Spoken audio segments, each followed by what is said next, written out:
Hey everyone, welcome back to Whack and Roll Vagabonds. My name is Luke, I'm your GM, and I'm still reeling from the fuckery that is the story of last week. Hi, my name's Tom. I play Faelark the Magic Highwayman, and I am not reeling from the fuckery that is last week, because I wasn't there. Hi, my name is Dora. I play Philippe, and this quarantine has turned my brain into mush. Philippe, you make a straight line through the swamp. You run as fast as you can, brushing around like leaves and such, but as you run, it does seem like the foliage itself is like parting to clear path for you. And then you burst into the clearing, and just sitting in it is Otto. And Otto like leaps up to you and is like as he does like grabbing you all over, like giving you little like friendly little nibbles and such. But you are alone at this campsite. And I think for the sake of the continuity here, we are going to say that Philippe stays there. Okay. Philippe does not want to risk leaving the path And again. presumably bursts into tears. Yeah, Philippe's gonna be crying. Aww. And I'm going to say a great line right now because Tom doesn't know what will happen. And as far as Philippe knows, you're never going to see Yaga again. Piss. As far as Philippe is aware, Yaga is dead. We cut to Faelark and Theb making their way through the swamp. It is a tough path to walk. It seems like every stretch of it is fighting against you. Like I said, I'm using dancing light so that she can see, because she is not. Yeah, she is not absolutely. And it's a while. And like after a little bit, Theb starts like almost like moving in a direction opposite to the way you've been moving. And like tugs against the rope that you've tied together. Okay, you've seen something? You turn to look at Theb, and she is... There are tears streaming down her cheeks. Oh. Can you not hear that? I don't know, can I? The GM hasn't said so yet. I don't think I can hear that yet. You don't hear anything, but like you try to focus on like hearing something. Give me a perception check. Oh shit, that is a non-nat 20. You see a colour kind of lingering past you. Now, your synesthesia is still new to you, but you recognise how it's supposed to work. Yeah. As far as you're aware, that is a sound, but no sound is producing that shape. Okay. So there is a sound somewhere that you cannot hear, that you deduct is potentially illusory. Oh shit, okay. Theb, I don't think it's real. Whatever you're hearing, I can't hear it. Sounds just like them. It's not real. Whatever it is. Come on, snap back to reality. Whoops, there goes gravity. Hey! I'm gonna try and rouse her out of it. Can I use? I don't want to just give her a smack, you know. But I think what I'm going to say is, unless you can come up with something quickly, Theb starts to move towards, like, follow the sound. But I'm gonna cast Minor Illusion to make a contrasting sound.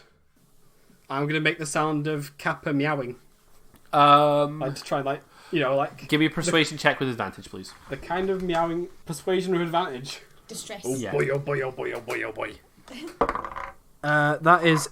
So the first one is 23. I'll go for 23. It takes a minute, but like eventually Theb kind of calms down, and like I think what happens is Kappa's like on her shoulders and starts to meow, like hop across her shoulders, meowing loudly as you do. And eventually Theb snaps out of it and is like, "I'm sorry about that, Faelark. You all right there? No. Fuck, it sounded just like them." Is this a talk later thing? Do we keep moving? Theb nods, Okay, come on. and then like it's obviously shook her like to her core. Yeah, I think he appreciates that, and he's not gonna fucking take a dig Yeah. at this point.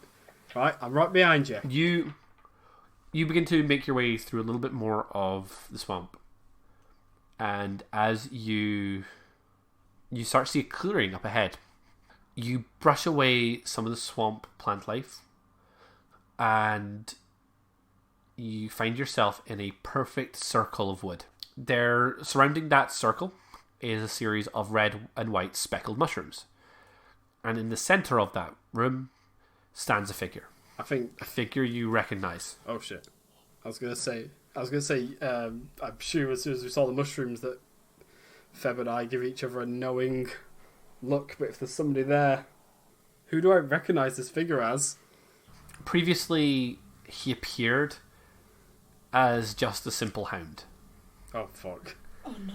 This time, he is much more humanoid in form, standing on his hind legs. He wears what appears to be plate mail, interwoven with vines that culminate in this cross in front of his breastplate, and he holds a large wooden kite shield, and there's a broadsword embedded in the wood beside him. Standing in front of you is Dan. He looks at you, Faelark, and he lifts up the sword and just says, "I am bringing you home with me." Bad dog.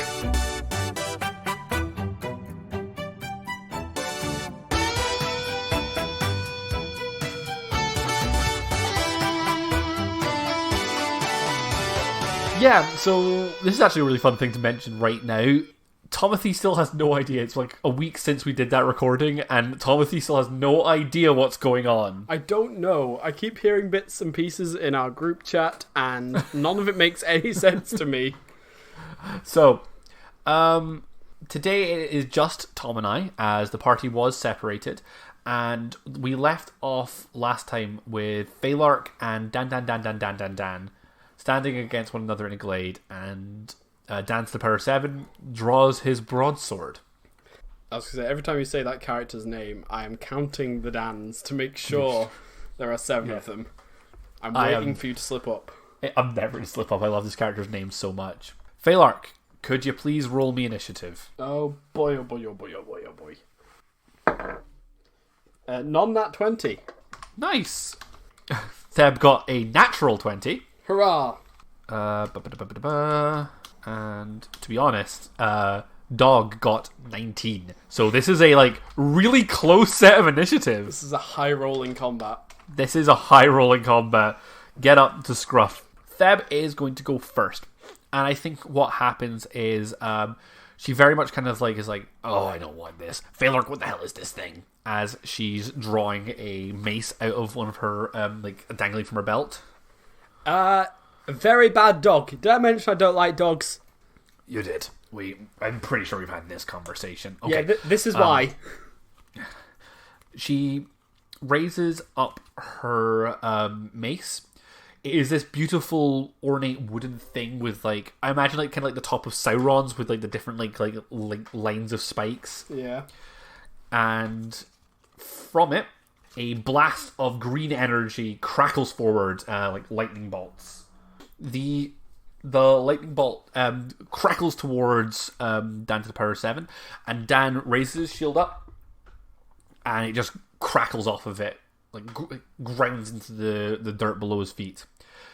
And Theb just sort of goes, it is now Faelark's turn. Great. Well, I don't like that happened. I was hoping that we'd be able to do more damage immediately than that. Because Faelark is not attacking this round. He draws his wand, and but we're actually casting a spell. He just calls out, Euripides! There's no spell cast. I just hold the wand, just call for bird. Does a bird call? You hear a from the forest nearby. I'm glad you looked up what peacocks sound like. I've always known what peacocks sound like. I make this noise a lot. But you've been practicing for a week. We know. No, genuinely, I just do this noise a lot. And then your peacock flies through the trees and lands at your feet and is like, what can I do for you? Right, go find Yaga and Philippe. Where are they? What's happened? I don't know, but if you'll notice, we got a bit of a situation. They were standing watch at the camp and they disappeared. I think that Euripides looks and sees sees Dan to the power 7 and just looks at you and goes, good luck, Faelark. And then dashes into the woods. Okay, good. And that's what I then wanted. it's Dan's turn. Right, now we can concentrate. Does 25 hit your AC? Yes, it does, actually. Okay, you prepared to take some damage, Tom? Yeah. I'm not. This one's gonna hurt. You take... Well, it doesn't take... Sometimes I love my dice rolling. On 2d8 plus 1d10 damage... Oh, God. 6. Oh, my God. So, like...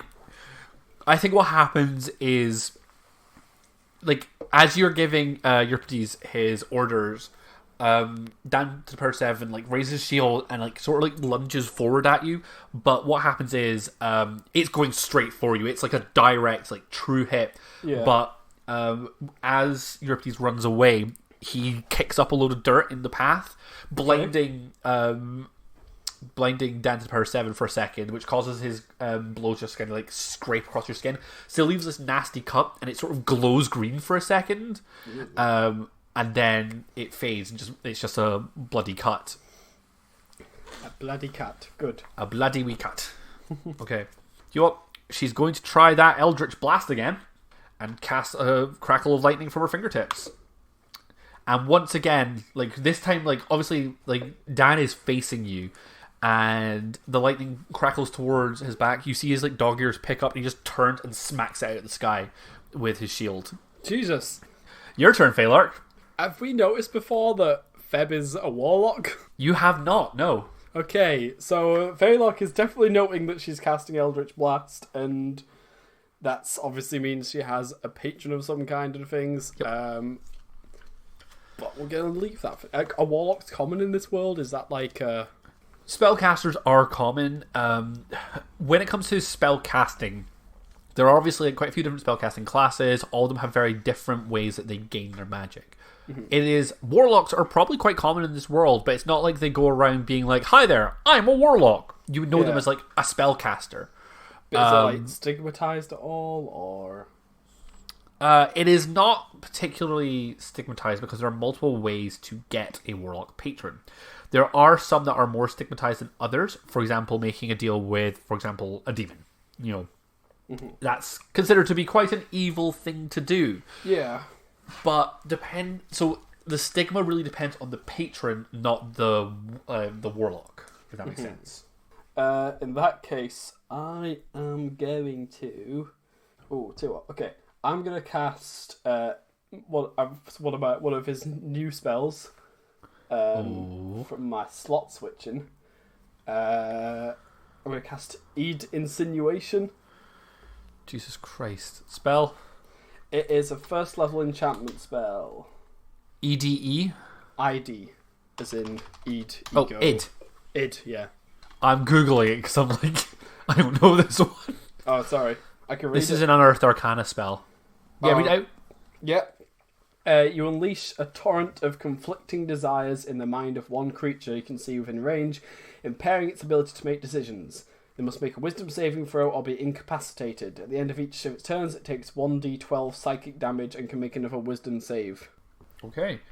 So, you focus your spell onto Dan, and you see Dan's shield glow suddenly, and the wooden shield sprouts a single rose in the center of it, and does 23 beat your spell save. Yeah. Fuck. The you can feel whatever spell you're casting is being drawn into that shield. Right. Okay. Great. So, that's scary. So he's absorbing magic, I guess. Yep. Great. That's like my whole thing. Yeah. Right. Okay.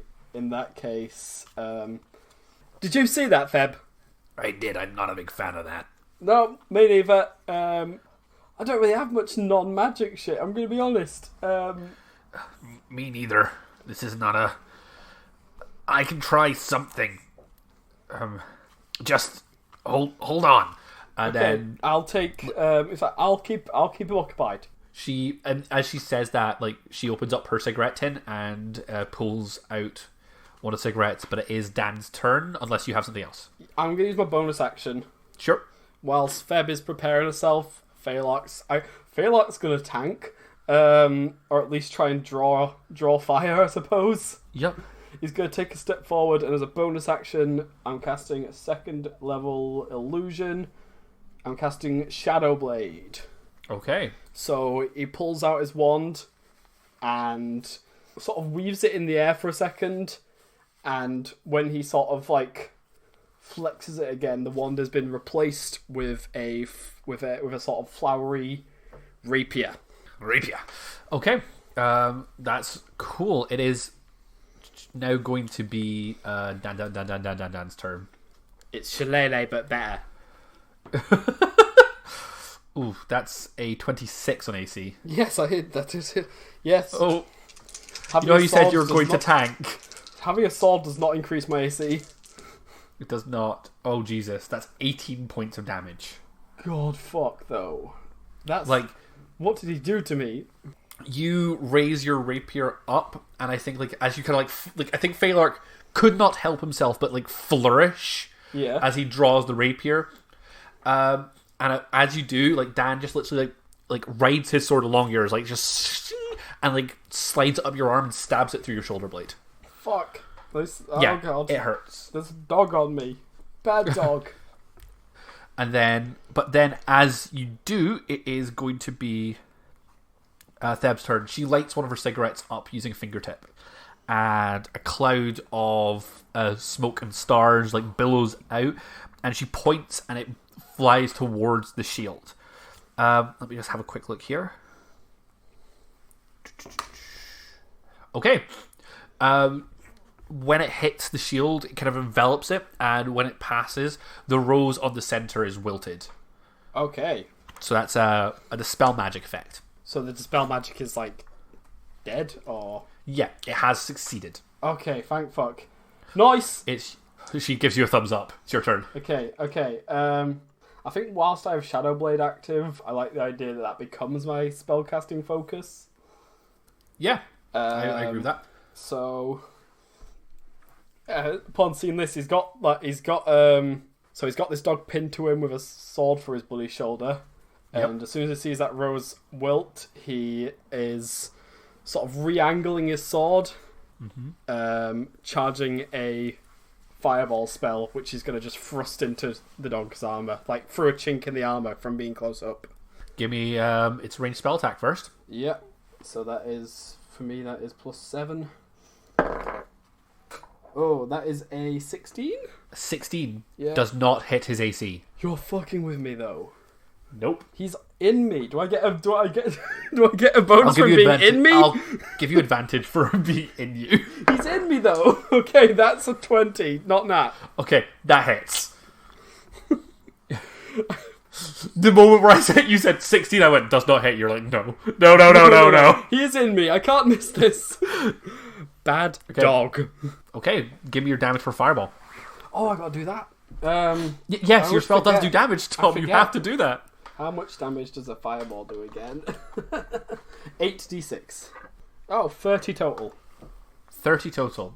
Fire like crackles up Dan's like armor. Like you can see like fire like swelling up from underneath the plate mail, and like some of the wooden like bardings parts, like the vines, sort of like burn up and shrivel away. And Dan howls in agony, but he's still standing. Yeah, I like to imagine he kind of like almost is using the sword to like inject it through the armor. Yeah, Does he move away from me or? yeah. I think he does like kind of like stumble backwards, but he's still like he's still standing strong. It worked. Dog's turn. I'm going to change D20 because that one's been mean to you. Opposite of what I was having to do last time. That's a 13 on AC. Okay, my AC is 12. Jesus, Tom! It's always been 12. I know. You haven't need bought any armor, armor. You need armor, my dude. Cool. That's another hit then. Yeah. That's 19 points of damage. Okay, I'm nearly dead. I think that like the still like smoldering like Dan like kind of like starts to move right.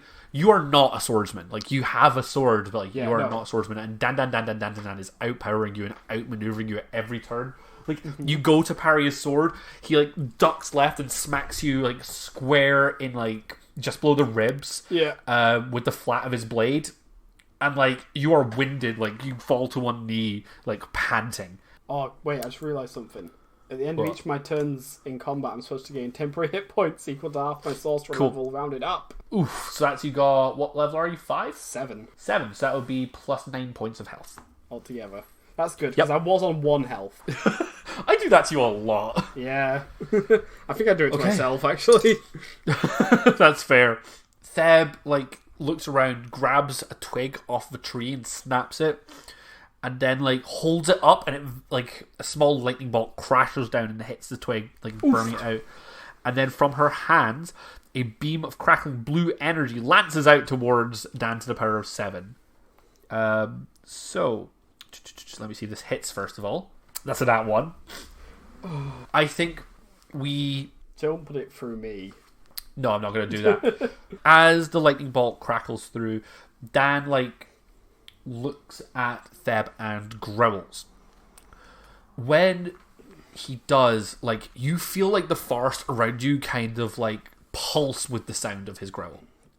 Ooh. It echoes through... and you hear laughter from the woodland all surrounding you. This swamp laughs alongside this growl.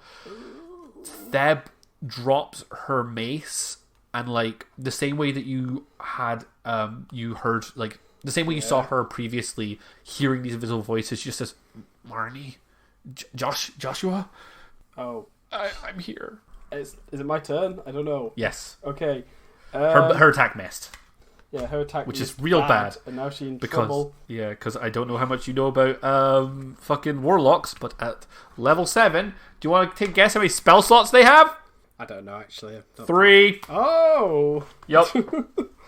Great. Yeah, I don't know what to do.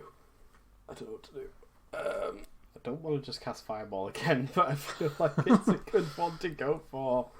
The problem with spells like Fireball is... there's very few such circumstances where a good fireball doesn't solve your problem. That's the problem, isn't it? And I am on very low health, so it is Fireball. Fireball! Fireball! Yep. Nat 20, though. Oh, that's double damage. Yep.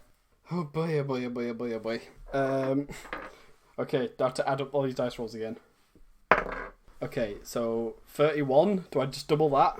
Double your 31. 62! 62 points of damage. Yeah. Your fireball erupts in front of Dan. And the dog flies backwards into a nearby tree. And, when he collides with it, you hear a crack. Parts of his armor fall off of him. He looks at you and he just growls and he says, "We're not done here, Faelark!" And then he gets on all fours and flees. I think Faelark struggles for a second to come up with a line and can't, so he just sort of I think he falls to one knee for a second before sort of hobbling his way over to Theb and making sure they're okay. Theb's I'm fine. I'm sorry, Faelark. I wish I could have been more use. No, you know what? I actually went to 1 hit point for a second, so I think otherwise I would be dead. So, you know what? Well done, Az. Good job. Pat on the back each, yeah? Do you have any healing juice? Theb hands you reaches into her belt and hands you an elixir of some description. She says, "Here, just drink that." This never tasted so good. Take 2d8 healing. I went back up to 17. It did not do much. I did a bad job. Theb kind of looks at you and says, "What's that over there?" Are you pointing to the tree that I just blasted a dog into? Because I am sorry about that tree. Oh, below it. And you follow her finger. Mm-hmm. And you see that, first of all, Dan to the power 7 has dropped his shield. Oh, shit. And beside that shield, there is a scroll with a broken red wax seal. Alright. So I guess go over and, can you check if it's, charmed or anything? The note? Either or. Both. Yeah, she can cast detect magic at will. So she kind of waves over. She says, "Shield's magical. No, it is not." Okay. In which case, can you do your thing with that shield? Like, see what it actually does? I can, just not at Later, this moment. later. Okay, let's read the note. You open up the parchment. Now, first of all, the red wax seal is still like etched into it. Yeah. It's marked with the cross of Grania. Yeah. And it's written in an ink that it shines with all manner of different colours in the parchment, like an oil slick. Ooh. The note reads, "To all of my brave and noble followers, we live in dire times. The creature known as Faelark threatens to bring down all that we have worked so hard to create. The mortal is protected, but we must fight for what we believe. Faelark must renege on his deal. He must break the promise made to me. Make me proud, my children. Go forth and break him. Your benevolence, Grania." Creature? I'm a half-elf. It does the ear thing. I think like Theb just kind of like looks at you and he's like, "Are you still on that?" Look, it's kind of just trying to hold on to what I've got at the moment, you know? Yeah, I understand. I feel like the very foundations of my personality might be shaking away underneath me. What? Like, I think that Theb kind of like takes a deep breath. Like, she's fine. She was not wounded at all in the fight. Yeah, but she just looks tired more than anything else. And she just says, "What now, Faelark?" Shit. I don't want to just recall Euripides, because I don't want to, like, if he's, like, about to block a death blow from some creature that I just disappear him. I don't really have any way of checking in on him, do I? Not really, no. No. Look, can you still keep walking? Yeah, I can. We have to find the others still. I understand. If that thing, I mean, clearly whatever's going on here, that dog is after me, and if that's what they've sent for just taking me out, they might have sent more for the rest of us. I get that, Faelark, but you're not in any shape to fight. No, but I could do something. We can't just leave them. You don't understand what this place is like, Faelark. Nope. If they are lost here, there's not much we can do. Your bird is out there looking for them. We should go back to camp to make sure they have something to come back to. I hate that you're right. Fuck. I think she kind of... When you say that, I think she looks and says, "I know that's hard, Faelark. Thank you for trusting me." Let's go. First thing in the morning, we can go looking, though. Alright? Deal. And I think that Theb finds that bit of rope that was dangling between you and ties you two back together, and the two of you make your way back back through the swamp. Yeah. Hopefully finding your way back towards the campsite.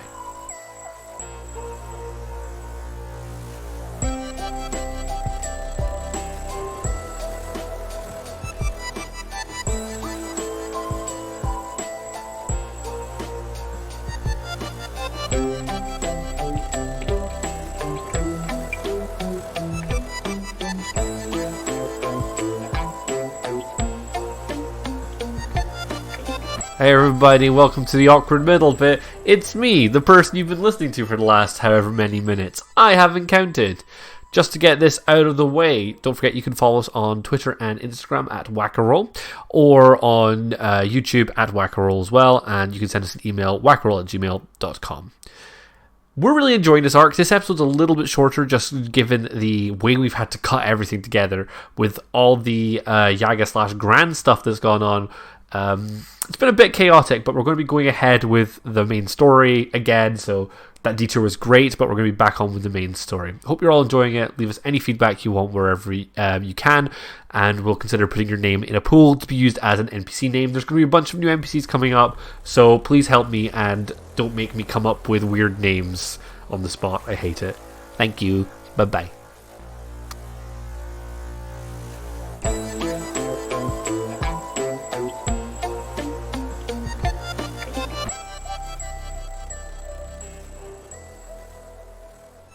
Philippe, what are you doing to keep your mind off of all this, major panic?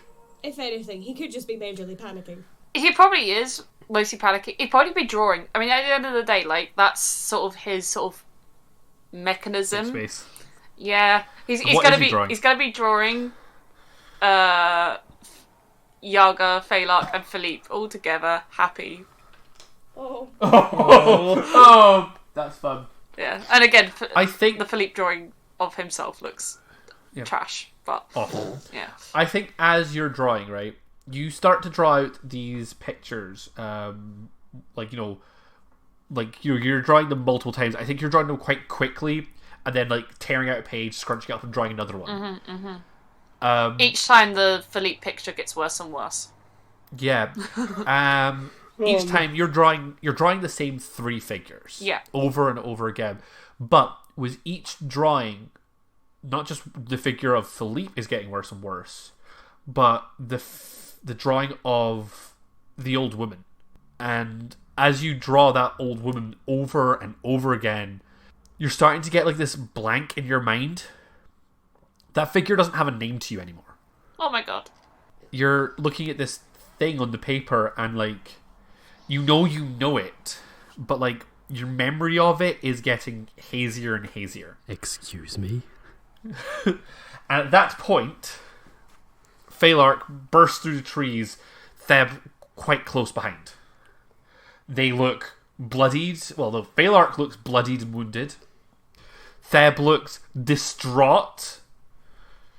And what do you do? Oh my god, Philippe! Philippe's just gonna run to him and hug him and cry. Oh my god, okay. Mr. Faelark, I'm so upset. I've done something terrible. I can't quite put my finger on it anymore. There was something missing. He's just going to be crying and sobbing, and it's just getting snot all down Faelark's shirt as well. I think Faelark will be... I mean, obviously he's just going to, like, hug Philippe back. He, like, takes his hat off and puts it over Philippe's head just to kind of, like, shelter him, but, you know... Yeah. Just... Do I still know Yaga's name? Nah. No. Nah. That doesn't sound right. Don't like that. Do I know that? How much do we know? Like, is it just the name or what? You are unable to recall a lot of information. You know that there is someone else in terms of your party that is out in the swamp. You know their name. You know you can't figure it out at this point. And there's lots of like little details. It's like if you stop and focus, you can still pull up the old lady's face. Yeah. But you cannot remember details.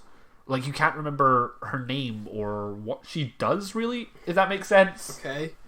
Cool. It's like they've been cut out of all the photographs, but I still have the photographs of the cut out holes in them. Well, it's like kind of like they've been cut out of the photographs, but you're still holding the bit of paper you cut out.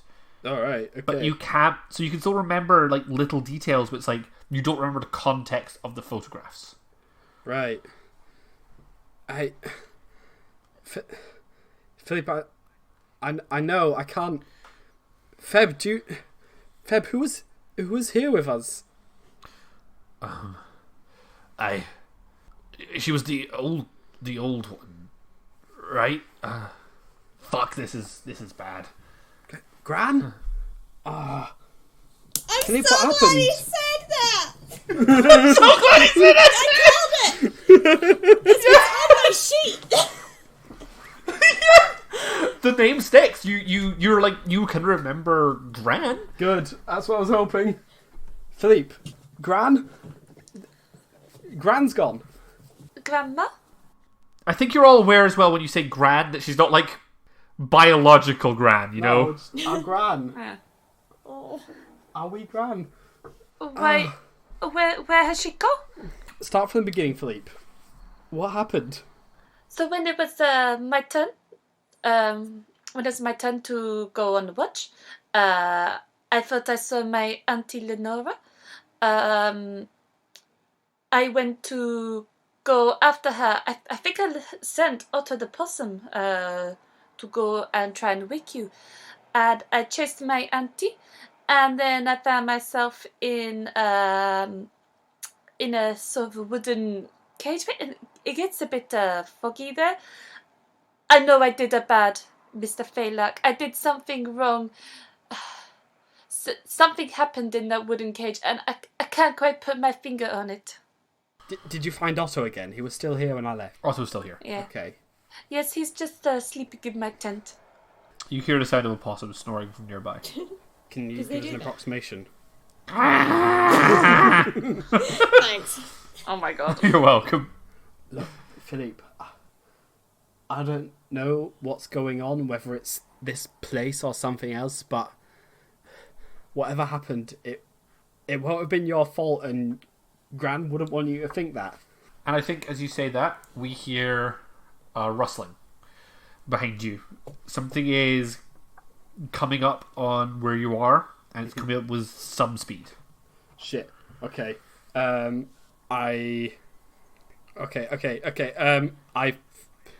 It's. Do I hear that? Do we? Yep. Okay. I give Philippe my new shield and say behind, and I just thrust my wand in the general direction of where's this coming from? Philippe's going to be very So- confused. Yeah, you're now holding like a really large wooden kite shield. Ooh, fancy. Okay, I know where you got that. I just got pain. Barreling like through the forest at a good speed. It gets closer, and then someone is standing before you. All right. They look familiar, but completely different in a lot of ways.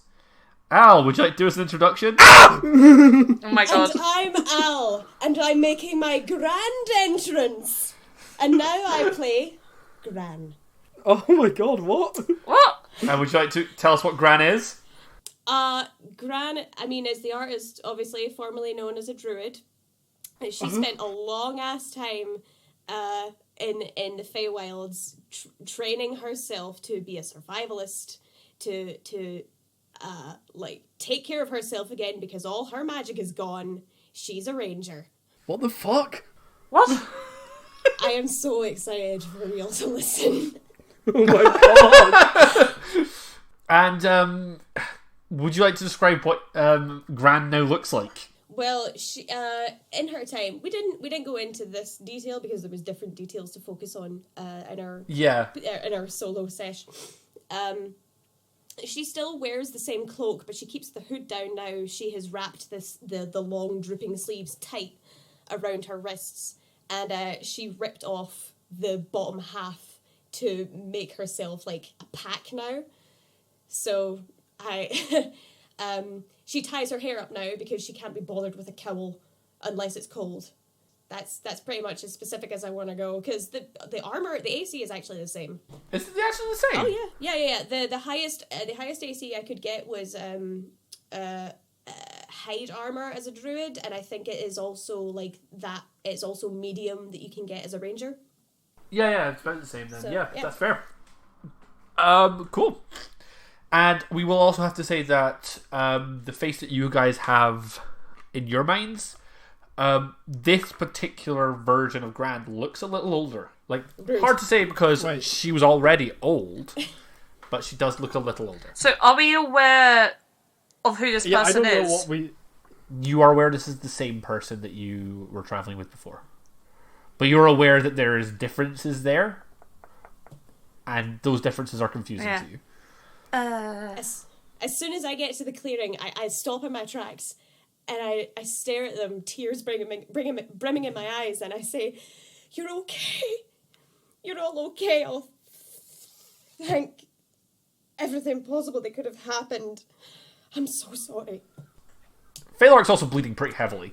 But he's alive! just a whole torrent of blood just shoots at my stomach and I fall forward. Philippe's got a lot of snot just like dangling from his nose. I don't think Faelark's saying anything, nor has he really even put his wand down. I don't think he knows what's going on still. I Just dropped like to the in real ground life. on my knees just in sheer relief. Theb's kind of like, what's going on? You don't look... Who are you? It is you. Yes. Philippe's gonna drop the shield on the floor and just walk over to Gran and give her a hug and be like, "Granny, I'm glad you're okay." I'm glad you're okay too. Did you make it back all right? Nothing happened when you left, did it? No, I got back all right. I'm sorry. I'm so Stop sorry. that now. You are not at fault. It was all me. Faelark lowers his wand down and I guess stumbles his way over into this little group hug as well. And it's just like, I thought I was going to lose you both again. I thought I was going to lose everything again. Gran, what's happened? Well, something's different.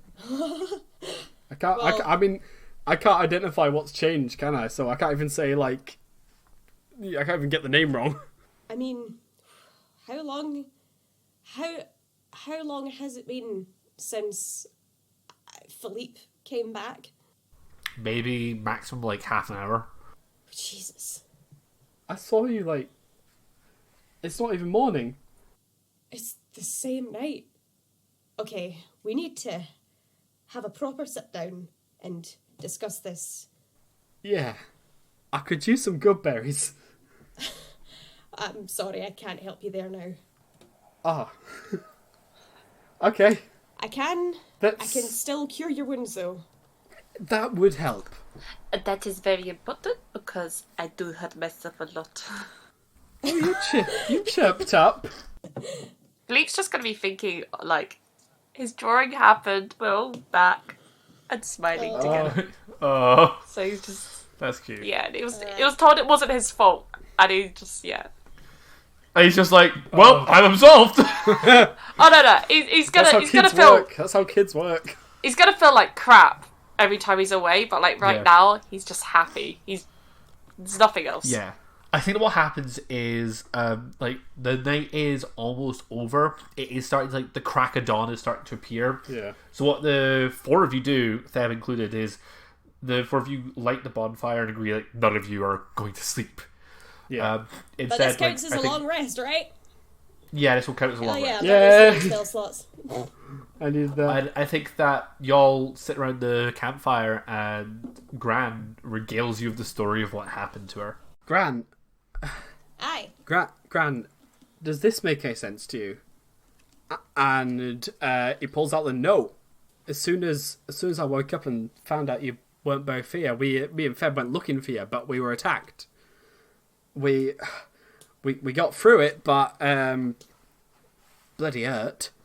But they left a few things behind when they fled. This shield, and there was a note. And I guess I'll read the note out to them. To all my brave and noble followers, we live in dire times. The creature known as Faelark threatens to bring down all that we have worked so hard to create. The mortal is protected, but we must fight for what we believe. Faelark must renege on his deal. He must break the promise made to me. Make me proud, my children. Go forth and break him. Your benevolence, Grania. What the hell? Now, my God. I know it looks bad, and we've just been talking about promises with whatever this is, but this doesn't make any sense to me, and I still find the creature part quite offensive. Don't take it personally. It's just a fae folk thing. Does any of that kind of like correspond with what you've been through? Well, no, because I wasn't aware of any deal that you would have made with Grania. Yeah, me neither. I just thought I'd check. Oh well. I think after all this storytelling is done, it's around 6 a.m. and light starting to trickle through the canopy. And I think Theb kind of stands up and says, I know this has been a hard night, but we still have a job to do. Yeah. No doubt, no doubt, no doubt. And I think she looks at y'all and says, do you think we're up to it today? What it was. Breakfast? It's been a long time. I think I would quite like some French toast. Yeah, breakfast gets put on. Like, she rolls her eyes and says, I think we've got time for breakfast. I And, like- collect eggs from a nest to make Philippe French toast. Yay! Give Eating me this a fucking performance clearing. Yeah. There were Give some eggs me a nearby. performance. Give me a performance check. Performance. Isn't Performance. that survival? What? Oh, yeah, survival check's probably better. Give me a survival check, Tom. That is a 14. Well done. You successfully make French toast. It's not the world's best French toast, but it is adequate French toast. Especially given the surroundings. The boy just needs some... He's young. Some eggy goodness. To remind you guys of what your mission was, you were all sent to the swamp to go talk to the Maidens of the Mire. Yeah. who live on this coast, and specifically, you're talking to them regarding the plane of Elysium, which is considered to be the source of all magic. Can't be any worse than last night, though, can it?